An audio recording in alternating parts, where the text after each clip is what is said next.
Montana Territory, 1878. The frontier town of Silver Creek lay nestled between rolling hills and endless sky, where the boundary between civilization and wilderness remained as thin as the pages of the tattered Bible in the town's only church. Here, a man's word was his bond, and truth was the currency that could buy you life or death in a land where law books meant less than loaded guns. Preston Wade believed one thing above all else. Trusting others was a luxury he could not afford.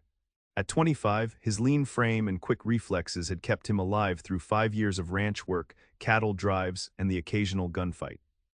His handsome face remained unmarred except for a small scar above his right eyebrow, the reminder of a lesson he had learned at 19 when he had made the mistake of believing a trail partner's promise to watch his back. "Trust gets you killed out here," Preston muttered to himself as he guided his sorrel gelding down Silver Creek's main street. The late afternoon sun cast long shadows across the dusty thoroughfare as he dismounted in front of the Frontier Hotel, the most respectable establishment in town. His dark brown hair fell across his forehead as he removed his hat, revealing eyes the color of a summer storm. Though young, there was a wariness to his gaze that belonged to a man twice his age. Preston had come to Silver Creek for one reason: to deliver a herd of cattle to the Lawson Ranch and collect payment that would finally allow him to purchase his own small spread. Independence was all he wanted, a place where he answered to no one, where he wouldn't have to rely on the hollow promises of others. Out west, a man alone was a man alive. Mr. Wade called Horace Jenkins, the hotel proprietor. "Your room's ready. Dinner's at 6 if you want it." Preston nodded his thanks and climbed the stairs to his rented room. Tomorrow he would meet with Old Man Larson, collect his payment, and begin his life of solitude. Just the way he planned it, just the way it needed to be. What Preston didn't plan for was the spring celebration happening in Silver Creek that evening. As dusk settled over the town, music drifted through his open window. Figuring he might as well enjoy a decent meal before returning to trail rations, Preston made his way downstairs to the hotel dining room. The space was crowded with townspeople and visitors alike, the atmosphere charged with a festivity that felt foreign to Preston. He found an empty table in the corner and ordered a steak, content to observe the gathering from a distance. "Excuse me, is this seat taken?" Preston looked up to find a young woman standing by his table, a hopeful expression on her face. She couldn't have been more than 20, with honey blonde hair pulled back in a simple but elegant style. Her blue dress, though modest, complemented eyes that reminded Preston of clear mountain lakes. Something in those eyes caught him off guard, a directness that was uncommon among the young ladies he occasionally encountered in frontier towns. "No, miss," Preston replied, standing briefly as custom dictated. "It's not taken." "Thank you." "I'm Victoria Lawson," she said, settling into the chair across from him. "My father is the new doctor in town, and I don't know many people yet."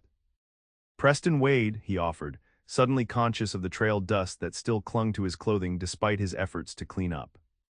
Victoria Lawson, 20 years old and new to Silver Creek, carried herself with a confidence that seemed at odds with her youth.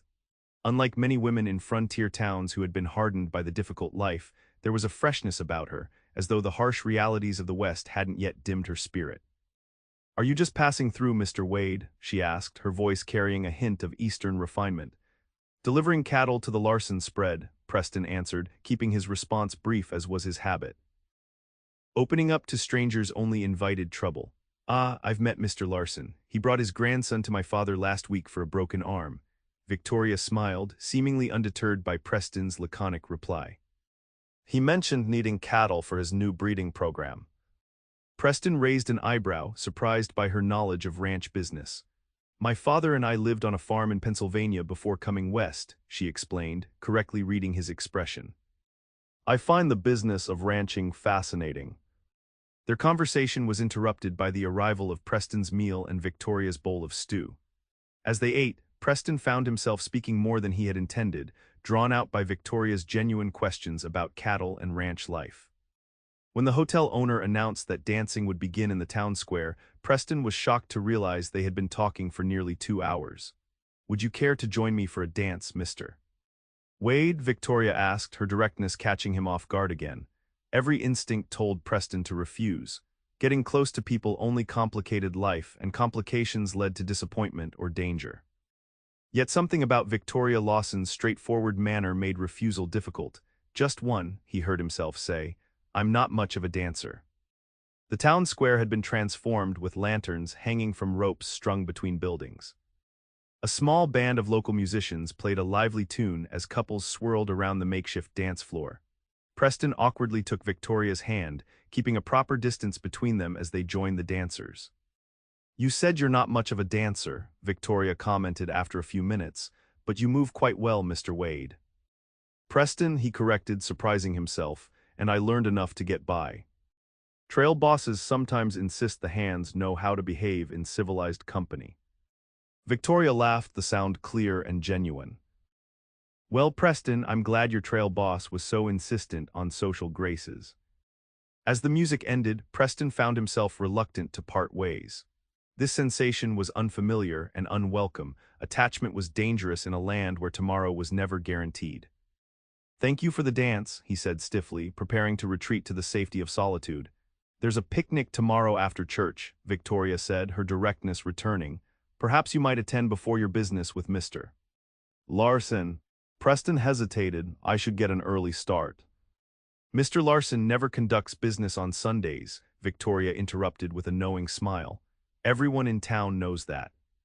Caught in his transparent excuse, Preston found himself agreeing to meet her at the picnic.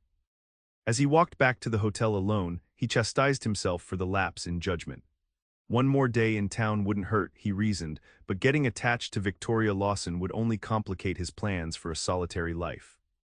The next morning, Preston dressed in his cleanest shirt and joined the townspeople heading toward the small white church at the end of the main street. He spotted Victoria sitting with an older gentleman who must be her father. She smiled and waved him over, patting the empty space beside her on the wooden pew. "Father, this is Preston Wade," Victoria introduced as Preston sat down. "He's delivering cattle to the Lawson ranch. Preston, my father, Dr. Edmund Lawson." The doctor's handshake was firm, his eyes evaluating Preston with paternal scrutiny. "A pleasure, young man. Are you settling in the area or just passing through?" "Planning to settle, sir," Preston replied. "Once I collect payment from Lawson, I'll be looking at some land up north." "Alone?" Dr. Lawson asked, his tone suggesting he found the idea impractical. Before Preston could answer, the service began, saving him from explaining his preference for solitude. Throughout the sermon, Preston was acutely aware of Victoria beside him, the slight floral scent of her perfume, the way she occasionally glanced his way with an unreadable expression. The picnic following the service was held in a meadow near the creek that gave the town its name. Preston found himself drawn into conversation with Victoria and several townspeople, discussing everything from cattle prices to the coming railroad. For the first time in years, he felt a sense of belonging that both attracted and terrified him. As the afternoon progressed, Victoria suggested they walk along the creek. Against his better judgment, Preston agreed. They strolled in comfortable silence until reaching a bend where the water pooled deeply, reflecting the blue sky above. "Why alone?" Victoria asked suddenly. "Pardon," Preston replied, though he knew exactly what she was referring to. "At church you told my father you're planning to settle alone. I wondered why." Preston stared at the flowing creek. "It's simpler that way, safer." Safer for whom? Victoria's directness was becoming a pattern that unsettled him. "For everyone." Preston picked up a stone and tossed it into the water. "Out here, people make promises they can't keep. They leave or they lie or they die. Being alone means not having to worry about any of that." Victoria was quiet for a moment. "That sounds terribly lonely." "Lonely is predictable," Preston replied. "Predictable is safe." "Is that what you truly want from life, safety through isolation?" There was no judgment in her voice, only genuine curiosity. Preston found himself unable to give the automatic affirmative response that had guided him for years. Before he could formulate an answer, they were interrupted by a young boy running toward them. "Miss Lawson, Miss Lawson." "Pa says come quick. Mrs. Turner's time has come and the baby's coming wrong." Victoria's demeanor changed instantly. "Tell my father I'll be right there." As the boy ran off, she turned to Preston. "I assist my father with births. I must go." "Of course," Preston nodded, oddly disappointed at their conversation's premature end. "Will you still be in town tomorrow?" Victoria asked, already turning to leave. "Yes," Preston answered, though he had planned to conclude his business and depart as soon as possible. "Good," Victoria smiled briefly. "Meet me at the general store at noon. I would like to finish our conversation." As she hurried away, Preston found himself watching her go with an unfamiliar sensation building in his chest. The woman was a disruption to his carefully constructed worldview, asking questions that forced him to examine beliefs he'd held as gospel truth. It was uncomfortable, yet somehow exhilarating. The following day, Preston met with Jonathan Lawson and completed their business transaction. The payment was fair, and Lawson even mentioned additional work if Preston was interested once he established his own place. By 11:30, Preston had deposited his money in Silver Creek's small bank and found himself outside the general store, waiting for Victoria with an anticipation that both confused and alarmed him. She arrived precisely at noon, wearing a pale green dress that complemented her fair complexion. Her blonde hair was partially down today, falling in soft waves past her shoulders, making her appear even younger than her 20 years. "You're punctual," she observed with a smile. "A necessary trait for survival," Preston replied. "How is Mrs. Turner and her baby?" Victoria's expression softened. "Both well, thank God. A difficult birth, but mother and daughter are resting comfortably now." They decided to have lunch at the small cafe next to the general store. Over beef stew and fresh bread, Victoria returned to their interrupted conversation from the previous day. "You never answered my question," she said. "Is safety through isolation truly what you want from life?" Preston considered deflecting again but found himself answering honestly. "It's what I've convinced myself to want, after seeing what happens to those who depend on others out here. It seemed the wisest course." "And yet you're here having lunch with me," Victoria pointed out with a gentle smile. "Perhaps your conviction isn't as firm as you believed." There was something about Victoria Lawson that made Preston want to lower his defenses, a dangerous prospect for a man who had survived by keeping them raised. "Perhaps," he conceded, "or perhaps I'm simply hungry and in need of conversation before returning to the silent trail." Victoria laughed, a fair answer, but I think there's more to it than that. The next few days established a pattern. Preston found reasons to remain in Silver Creek, supplies to purchase, equipment to repair, horses to shoe, all transparent excuses to spend more time with Victoria. They took walks along the creek, shared meals at the cafe, and once rode out to a nearby ridge that offered a spectacular view of the surrounding countryside. During these times together, Victoria shared stories of her life in Pennsylvania, her mother's death from influenza 3 years prior, and her father's decision to move west where doctors were desperately needed. Preston, in turn, gradually revealed pieces of his past, his childhood on a small farm in Missouri, losing his parents to a raid during the war, and his subsequent years drifting from ranch to ranch, learning the cattle business while keeping emotional attachments at bay.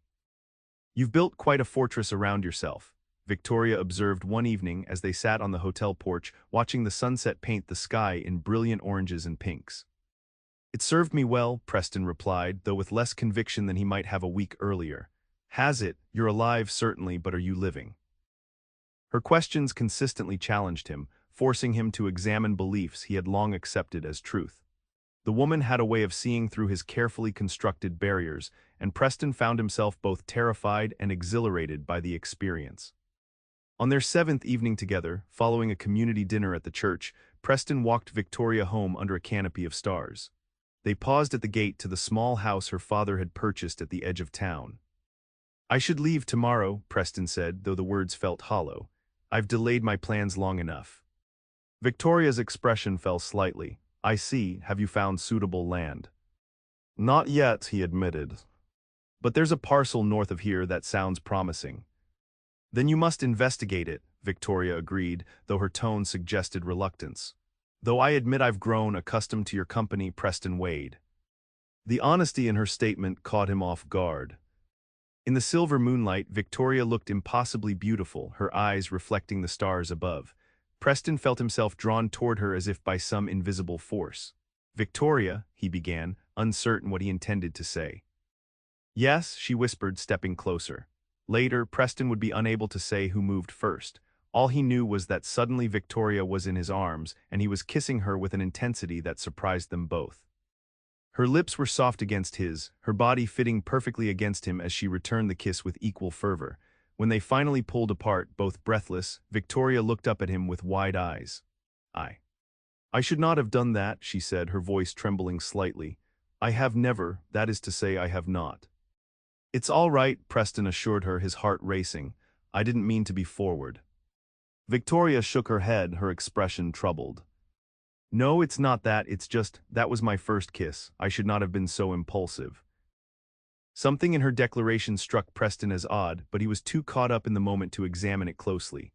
I'm honored to be your first, he said softly. Victoria smiled, though there was something guarded in her expression now. Good night, Preston. Will I see you tomorrow before you leave? Yes, he promised. I'll come by in the morning. As Preston walked back to the hotel, his mind was a whirl with conflicting emotions. The kiss had awakened something within him, a hunger for connection he had long suppressed. Yet Victoria's reaction troubled him in ways he couldn't immediately identify. That night, sleep eluded Preston as he replayed the kiss in his mind. There had been no hesitation in Victoria's response, no awkwardness or uncertainty one might expect from a first kiss. She had kissed him with a confidence that seemed at odds with her claim of inexperience. The next morning, Preston walked toward the Lawson home, his thoughts still tangled. As he approached, he noticed a man on horseback departing from the doctor's house. Something about the rider's silhouette triggered a memory, but the figure was too distant to identify clearly. When Victoria opened the door to his knock, her smile seemed slightly strained. Preston, good morning. Would you like to come in? Father is out on a call. The house was modest but comfortable, with medical texts sharing shelf space with novels and poetry volumes. Victoria offered him coffee, which he accepted, and they sat in the small parlor. About last night, Preston began. I hope you don't think less of me, Victoria interrupted, her cheeks coloring slightly. It was most improper of me to behave so forwardly, especially given my inexperience.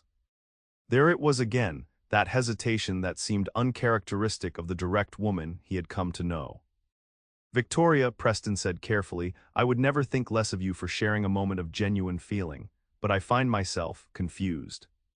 Confused. Victoria's eyes widened slightly. About what? Preston chose his next words carefully. You kiss with a confidence that seems at odds with someone who claims never to have done so before. The color drained from Victoria's face. For the first time since they'd met, she seemed at a loss for words.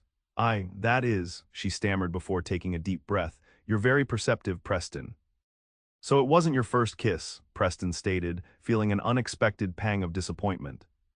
Victoria looked down at her hands. No, she admitted quietly, it was not.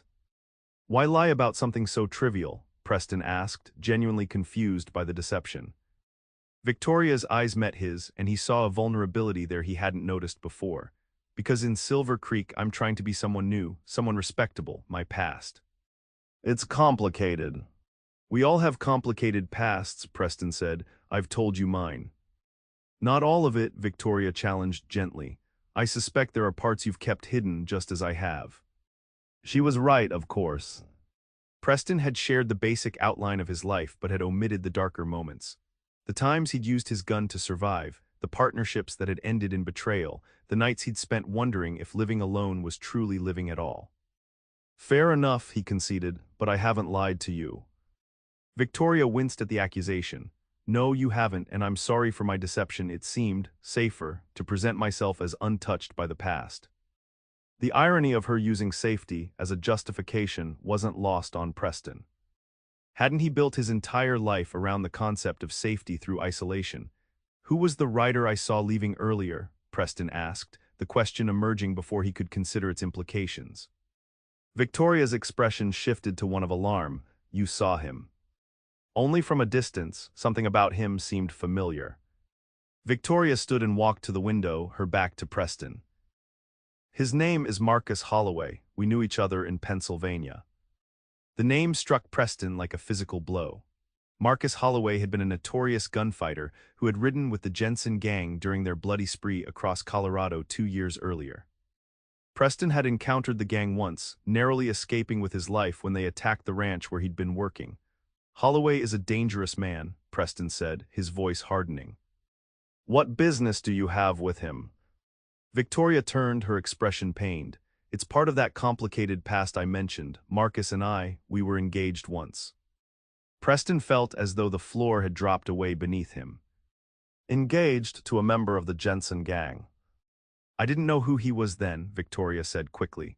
Or rather, I didn't know what he was. We met in Philadelphia when I was 17. He was charming, sophisticated, or so it seemed. When I discovered his true nature, I broke the engagement and fled with my father. And now he's found you, Preston observed grimly. What did he want? Victoria's hands trembled slightly. What he always wants, me. He believes I belong to him and refuses to accept that I don't return his feelings. Did you tell your father he was here? No, Victoria admitted. Father would insist we move again, and we've only just established ourselves here. Besides, Marcus promised he was just passing through. Preston laughed bitterly, and you believed him after acknowledging his true nature. I wanted to believe him, Victoria said softly. Just as I want you to believe that my feelings for you are genuine, despite my deception about the kiss. Preston stood, needing distance to think. Holloway isn't a man who gives up easily. If he's found you once, he'll return. I know, Victoria whispered. I'm afraid he will. The revelation changed everything. Preston had been contemplating delaying his plans further, perhaps even considering a future that included Victoria. Now he saw only danger in such thoughts. Holloway was a killer who wouldn't hesitate to eliminate anyone who stood between him and what he wanted. I should go, Preston said stiffly. I've delayed my plans long enough. Victoria crossed the room to stand before him, her eyes pleading. Preston, please, don't let this change what's grown between us. What's grown between us was based on a lie, Preston replied, though the words tasted bitter on his tongue. One lie, Victoria acknowledged. About a kiss, everything else, my enjoyment of your company, my challenges to your solitary plans, my growing feelings for you, all of that was truth. Preston wanted to believe her. The past week with Victoria had been the happiest he could remember since childhood. She had awakened something in him that he had thought long dead, hope for a future that included connection rather than isolation. But Marcus Holloway's shadow loomed large over that potential future. Preston had seen firsthand what the man was capable of, and the thought of Victoria being connected to such a person filled him with both fear and doubt. I need time to think, Preston said finally. This is a lot to process. Victoria nodded, disappointment evident in her expression. I understand, but please know that I never intended to deceive you about anything important. The kiss, it was a foolish attempt to appear more innocent than my past allows. Preston left the Lawson home with his thoughts in turmoil. Rather than heading straight back to the hotel, he found himself walking toward the saloon at the far end of town. He rarely drank, finding that alcohol dulled reflexes that might be needed for survival, but today seemed an exception. The Half Moon Saloon was quiet this early in the day, with only a few patrons nursing drinks in the dim interior. Preston ordered whiskey and took it to a corner table where he could sit with his back to the wall, a habit formed through years of caution. As the liquor burned down his throat, Preston examined his feelings. The revelation about Victoria's past connection to Holloway should have reinforced his belief that trusting others was dangerous. Instead, he found himself questioning whether his philosophy of isolation had ever truly served him well. Had it kept him safe, or had it merely kept him lonely? Victoria's lie about the kiss seemed trivial compared to the genuine connection they had formed. She had challenged his beliefs, made him laugh, and shown him a glimpse of what life could be like with someone to share it. Was he willing to discard that over one deception born of insecurity? More troubling was her connection to Holloway. Preston had no doubt the gunfighter would return, regardless of any promises made. When he did, Victoria would be in danger, perhaps deadly danger. Preston was on his third whiskey when a commotion at the saloon entrance drew his attention. A group of riders had arrived, dismounting with the casual arrogance of men accustomed to intimidating others. Preston's blood ran cold as he recognized their leader, Marcus Holloway himself. Holloway was tall and lean, with dark hair and a carefully trimmed mustache that gave him the appearance of a gentleman rather than the killer Preston knew him to be. He wore expensive clothing, including a black vest over a white shirt, with 2 pistols worn low on his hips. Preston slouched lower in his seat, grateful for the saloon's dim lighting. He had no desire to confront Holloway and his men without preparation, especially after consuming whiskey. Keeping his head down, Preston strained to hear their conversation as they approached the bar. Whiskey for me and my men, Holloway ordered, his voice cultured despite his profession. And information if you have it. What kind of information? The bartender asked cautiously. I'm looking for a certain doctor and his lovely daughter, Holloway replied. Lawson is the name. I paid them a visit this morning, but it seems the good doctor is now out of town on a case, and the daughter has gone missing. Preston's grip tightened on his glass. Victoria was missing. Had she fled after his departure, fearing Holloway's return, or had something worse happened? The doc left yesterday, the bartender offered. Ranch hand broke his leg out at the Thompson place. As for the daughter, can't say I've seen her since church yesterday. Holloway placed a gold coin on the bar. If you do see her, tell her an old friend is looking for her. We have unfinished business.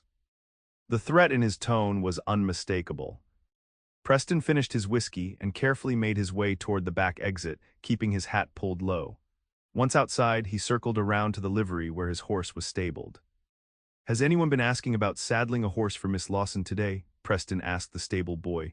Yes, sir, the boy replied. She came by about an hour ago, seemed in an awful hurry. Said she needed to reach her pa at the Thompson ranch. Preston nodded his thanks and quickly saddled his gelding. If Victoria was heading for the Thompson ranch, she would be taking the north road out of town, directly into the path Holloway and his men would likely follow when they finished their drinks. Riding hard, Preston took a less traveled trail that paralleled the main road. If he could intercept Victoria before Holloway found her, they might have a chance to reach safety. The Thompson ranch was at least 15 miles from town, and Victoria had an hour's head start, but Preston knew these trails better than most. After riding for nearly 40 minutes, Preston spotted a lone rider ahead, a woman in a dark blue riding habit on a chestnut mare. Victoria, she was moving at a steady pace, unaware of the danger behind her. Preston urged his horse forward, closing the distance rapidly. Victoria turned at the sound of approaching hoofbeats, her expression changing from alarm to relief when she recognized him. Preston, what are you doing here? She called as he drew alongside her. Holloway is in town with at least 5 men, Preston explained without preamble. They're looking for you, said you were missing. Victoria's face paled. I thought I might reach father before Marcus realized I was gone. After you left, I had a feeling he would return. We need to find somewhere to hide, Preston said, scanning the landscape. Once Holloway realizes you've left town, he'll be right behind us. There's an abandoned mining cabin about 2 miles east, Victoria suggested. Father and I passed it when we first arrived in the area. Preston nodded. It'll have to do, come on. They turned their horses off the main trail, picking their way through the underbrush toward the east. Preston kept glancing behind them, watching for signs of pursuit. Victoria rode in silence beside him, her expression determined despite the fear evident in her eyes. The abandoned cabin appeared before them just as Victoria had described, a small, weathered structure nestled against a rocky hillside. Preston helped Victoria dismount and led their horses behind the cabin where they wouldn't be visible from the trail. It's not much, Victoria observed as they entered the single-room cabin. Dust covered every surface and a family of mice scurried away at their intrusion. It'll do for now, Preston replied, checking the cabin's lone window and the sturdiness of its door. We can rest here until dark, then continue to the Thompson ranch. Victoria sank onto a rickety chair. I'm sorry to have involved you in this, Preston. This is precisely why I tried to start fresh in Silver Creek, to escape the shadow of my past with Marcus. Preston leaned against the wall, keeping his eyes on the window. Why did you break your engagement to him? You said you discovered his true nature, but what does that mean exactly? Victoria's hands twisted in her lap. At first, I believed Marcus was a businessman with interests in the West. He was charming, attentive, everything a young woman might want in a suitor. My father was initially impressed as well. She paused, her expression darkening with the memory. Then one night, I overheard a conversation between Marcus and a man I'd never seen before. They were discussing a stage robbery near Denver that had left 3 people dead. Marcus spoke of the killings as if they were inconsequential, necessary casualties in pursuit of profit. When I confronted him, he didn't deny it. Instead, he told me that once we were married, I would learn to accept his business dealings without question. That was when I realized the man I thought I knew didn't exist. Preston nodded slowly. And your father? What did he do when he learned the truth? He believed me immediately, Victoria said with evident gratitude. We left Philadelphia that night, traveling west where father could practice medicine and I could escape Marcus's influence. We changed our name from Lambert to Lawson and tried to disappear. Yet he found you, Preston observed. Yes, Victoria whispered, he found me. The revelation of Victoria's original surname struck Preston with unexpected force. Lambert, the name triggered a memory from 2 years earlier when the Jensen gang had attacked the Colorado ranch where he'd been working. Your father, Preston said slowly, was he ever in Colorado? Near a place called Elk Valley. Victoria looked surprised. Yes, we stayed there briefly before coming to Montana. Father treated patients at a ranch in the valley for about 6 months. The pieces fell into place with sickening clarity. The Reynolds Ranch, Preston stated rather than asked. Your father was the doctor who saved my life when the Jensen gang attacked. Victoria stared at him in astonishment. You were there at the Reynolds place. Preston nodded grimly. I took a bullet in the shoulder. Your father extracted it and kept me from bleeding out. I never knew his name, everyone just called him Doc. He never used our real name by then, Victoria confirmed. We were already running from Marcus. The connection between them was deeper than either had realized. Preston had survived the Jensen gang's attack only because of Dr. Lambert's skill, and now he found himself protecting the doctor's daughter from one of that same gang's most dangerous members. This changes things, Preston said quietly. I owe your father my life. You owe him nothing, Victoria insisted, and you certainly don't need to risk your life now because of a past connection. Preston moved away from the window to kneel before Victoria's chair.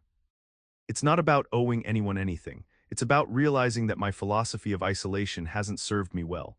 Meeting you, it's shown me that perhaps there's another way to live, even in this harsh territory. Victoria's eyes filled with tears. Even knowing about my past with Marcus, about my deception. We all have pasts we're not proud of, Preston replied. What matters is who we choose to be now. A noise outside the cabin interrupted their conversation. Preston was on his feet instantly, his hand moving to the revolver at his hip. He motioned for Victoria to move into the corner furthest from the door and window. Could be nothing, he whispered. Could be an animal. The distinct sound of a horse whickering destroyed that hope. Someone was outside. Preston drew his gun and moved to the side of the window, carefully peering out. 6 riders approached the cabin, led by Marcus Holloway. They had found the trail more quickly than Preston had anticipated. They're here, Preston whispered to Victoria, whose face had gone deathly pale, 6 of them all armed. What do we do? Victoria asked, her voice steady despite her evident fear. Preston assessed their situation with grim realism. The cabin had only 1 door and 1 window. They were outnumbered 6-2, assuming Victoria could handle a weapon, which he doubted. Their horses were hidden but likely to be discovered quickly. I'm going to try to talk our way out of this, Preston decided. Holloway wants you, not me. Maybe I can convince him to let me ride away. And leave me with him, Victoria's voice rose in alarm. Preston, you don't know what he's capable of. I know exactly what he's capable of, Preston corrected her, which is why I'm not actually going to leave you with him. But he doesn't need to know that. Before Victoria could protest further, a voice called from outside the cabin. Victoria, I know you're in there. Come out and talk to me like a civilized person. Holloway's cultured tone carried clearly through the thin walls. Preston met Victoria's eyes. Follow my lad, he instructed before moving to the door. Holloway, he called out, the lady doesn't want to see you. A moment of silence followed. Who am I addressing? Holloway replied, his tone sharpening. Preston Wade, Miss Lawson is under my protection. A bark of laughter reached them. Protection from her fiancé, how gallant of you, Mr. Wade. Former fiancé, Preston corrected loudly. The lady has made her choice clear. Has she now? Holloway's voice hardened. Why don't you send Victoria out so she can tell me herself? Or are you holding her against her will, Mr. Wade? Preston exchanged glances with Victoria, who shook her head emphatically. She doesn't wish to speak with you, Preston called back. I suggest you and your men ride on. That's not going to happen, Holloway replied, his pretense at civility evaporating. Either send Victoria out or we'll come in and take her. Your choice, Mr. Wade. Preston turned to Victoria. Can you shoot? He asked quietly. My father taught me, she confirmed, but I've never shot at a person. Preston handed her his spare revolver. Let's hope today isn't your first time. To Holloway he called, we need a minute to discuss your proposal. You have 2 minutes, Holloway responded. Then we're coming in. Preston quickly outlined his plan to Victoria. It was desperate, but it was the only chance they had against such overwhelming odds. Victoria listened intently, her initial fear giving way to determined resolve. "It might work," she agreed, "but Preston, if something happens to me—" "Nothing's going to happen to you," Preston interrupted firmly, "not while I'm breathing." Victoria squeezed his hand. "The same goes for you. I didn't find you only to lose you to Marcus Holloway." The simple declaration filled Preston with a fierce determination. For years, he had believed that emotional attachments were weaknesses to be avoided. Now facing death alongside Victoria, he realized they could also be a source of strength and courage. "Time's up, Wade," Holloway shouted from outside. "What's it going to be?" Preston moved to the door. "I'm sending her out," he called, "but I want your word she won't be harmed." "You have it," Holloway replied smoothly. "Victoria and I simply need to talk." Preston opened the cabin door and stepped out first, his hands raised to show he wasn't holding a weapon. Victoria followed closely behind him, her right hand hidden in the folds of her riding skirt where she held Preston's spare revolver. Marcus Holloway sat on his horse about 20 feet from the cabin, his men arrayed behind him. He was exactly as Preston remembered from the Colorado raid, handsome in a cold way, with eyes that calculated rather than felt. "Victoria," Holloway said, his gaze fixed on her. "You've led me on quite a chase." "I wasn't leading you anywhere, Marcus," Victoria replied, her voice remarkably steady. "I left because I wanted nothing more to do with you." Holloway's smile didn't reach his eyes. "We both know that's not true. We had plans, Victoria, plans I intend to see fulfilled." "The only plan I have is to live my life free of you," Victoria stated firmly. "Please, Marcus. Accept that and leave me in peace." Holloway's expression hardened. "I'm afraid I can't do that. You belong with me, Victoria. Your cowboy friend here is going to step aside and you're going to come with me voluntarily. Otherwise, things will become unpleasant." Preston tensed, ready to implement their desperate plan. "She's made her choice, Holloway. Respect it and ride on." Holloway's hand moved to rest on his pistol. "I don't recall asking for your opinion, Wade. Step away from her now." "Marcus," Victoria interjected, "if I agree to speak with you privately, will you let Mr. Wade go unharmed?" Holloway considered this, his expression calculating. "Of course, my dear, I have no quarrel with your friend, as long as he doesn't interfere in our business." Victoria stepped forward slightly, positioning herself exactly as she and Preston had planned. "Then I'll come with you to talk, but first tell your men to lower their weapons." Holloway gestured and his men reluctantly lowered their rifles. As they did, Preston caught Victoria's eye and nodded imperceptibly. In one fluid motion, Victoria drew the hidden revolver and fired at the ground directly in front of Holloway's horse. The animal reared in panic, throwing Holloway off balance.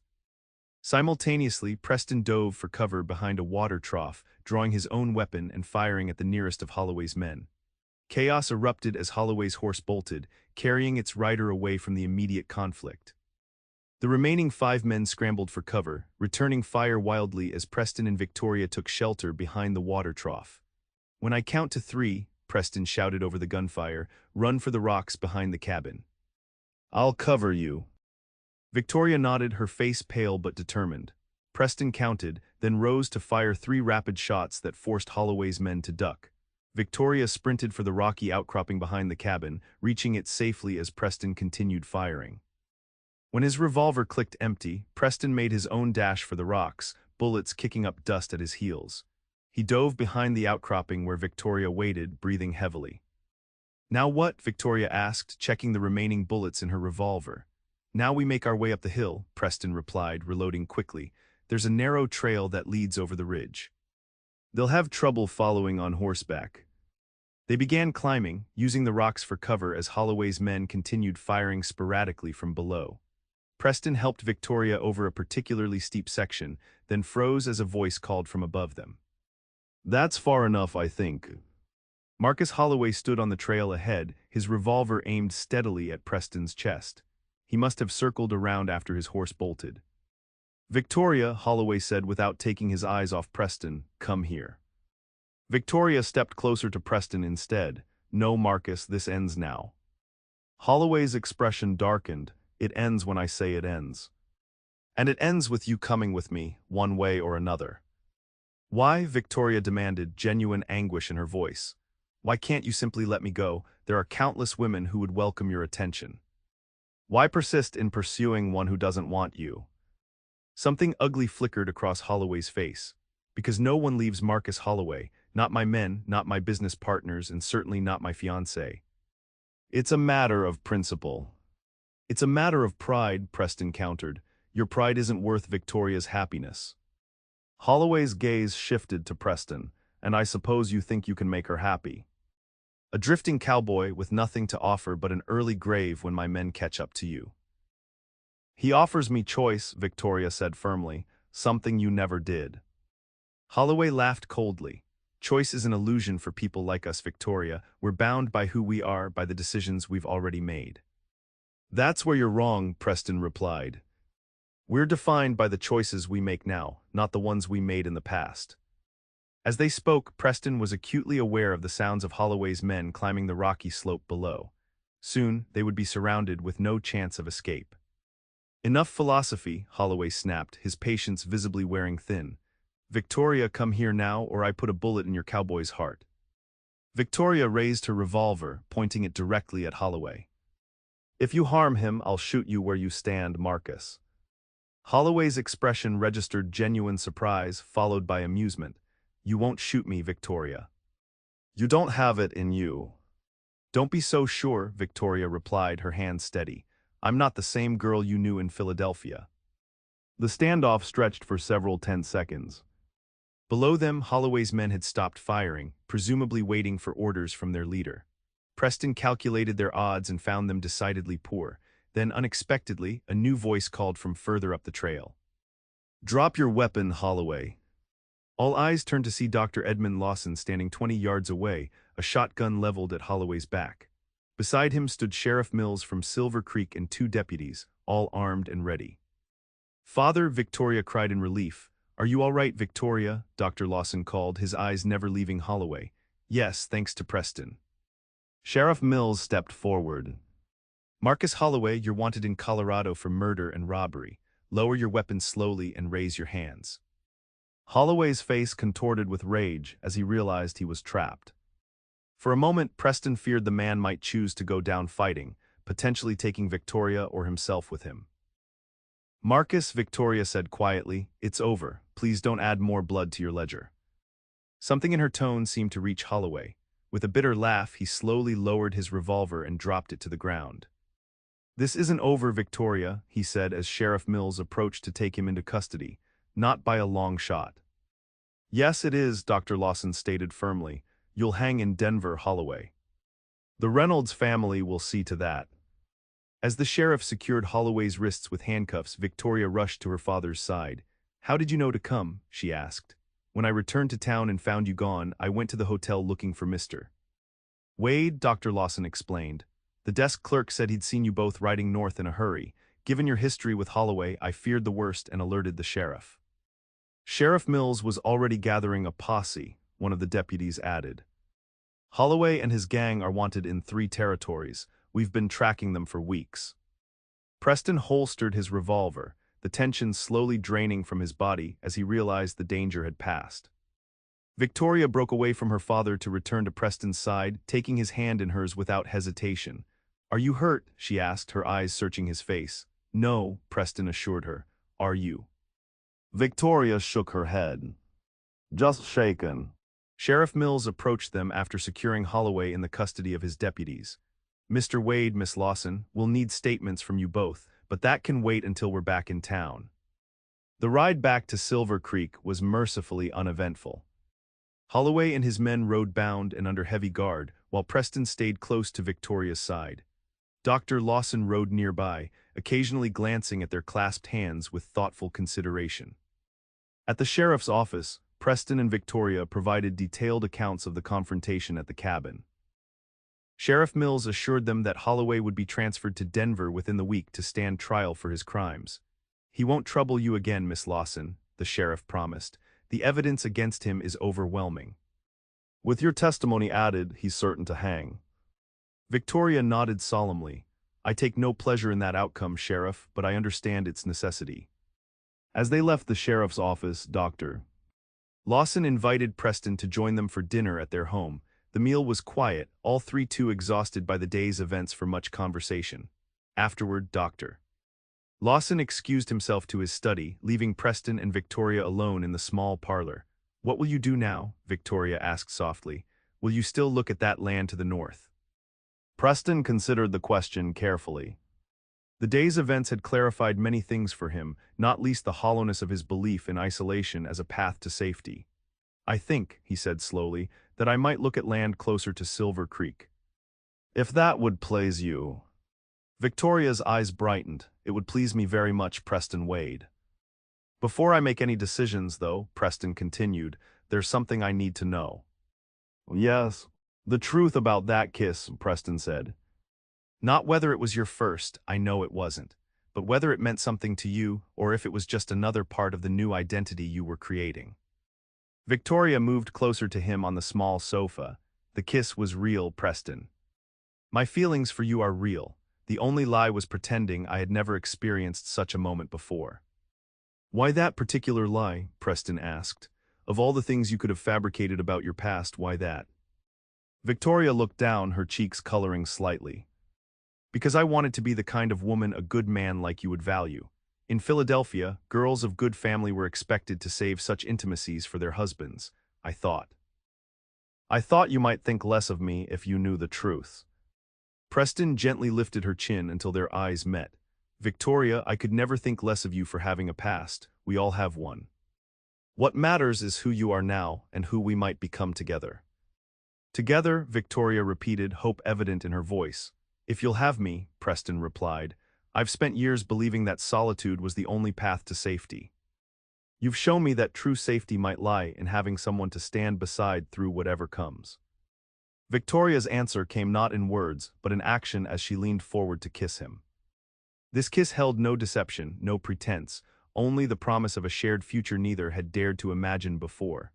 3 weeks later, Preston purchased a small ranch 5 miles outside Silver Creek. The property needed work, but it had good water, decent grazing land, and most importantly, it was close enough to town that Victoria could assist her father with his medical practice while helping Preston build their new home. Dr. Lawson, after careful observation of Preston's character and intentions, gave his blessing to their courtship with one condition: that Preston continue to accompany Victoria to Sunday services at the church in town. Preston agreed readily, finding that the community he had once viewed with suspicion now felt increasingly like home. 6 months after the confrontation with Holloway, news reached Silver Creek that the gunfighter had been hanged in Denver for his crimes. Victoria received the news with somber reflection rather than satisfaction. That evening, as she and Preston sat on the porch of their newly completed ranch house, she finally gave voice to thoughts that had troubled her. "Do you ever wonder if we can truly escape our pasts, Preston? If who we were will always haunt who we are trying to become?" Preston considered this as he watched the sunset paint the Montana sky in brilliant hues. "I think our pasts shape us but don't define us." Holloway couldn't understand that. He believed people were bound by who they had been, not who they could be. "And what do you believe?" Victoria asked, leaning against his shoulder. "I believe that meeting you proved me wrong about everything I thought I knew," Preston answered honestly. "I believed safety came from isolation, from needing no one. You showed me that real strength comes from connection." Victoria smiled up at him, "Even though I lied about that kiss." "Especially because of that," Preston replied. "Your deception made me confront my own, the lie I told myself that I was better off alone." The following Sunday, after church services, Preston asked Victoria to take a walk with him to the small creek that ran behind the town. There, where wildflowers grew in abundance despite the harsh Montana climate, he knelt on one knee and offered her a simple gold ring. "Victoria Lawson, would you do me the honor of becoming my wife? Not because of our shared past or the dangers we've faced, but because I cannot imagine my future without you in it." Tears glistened in Victoria's eyes as she nodded. "Yes, Preston Wade. 1,000 times yes." Their wedding took place the following spring in Silver Creek's small church, with Dr. Lawson giving away the bride and the entire town in attendance. As they exchanged vows, Preston thought about the journey that had brought them together, a journey that had begun with a lie about a kiss, but had transformed into the most honest relationship he had ever known. That night, as husband and wife stood on the porch of their ranch house gazing at the stars, Preston pulled Victoria close. "No more lies between us," he whispered against her hair. "No matter how small." Victoria tilted her face up to his. "No more lies," she agreed, "and no more running from who we were or who we might become." "No more running," Preston echoed, sealing their promise with a kiss that held all the truth of their past and all the hope of their future together on the Montana frontier.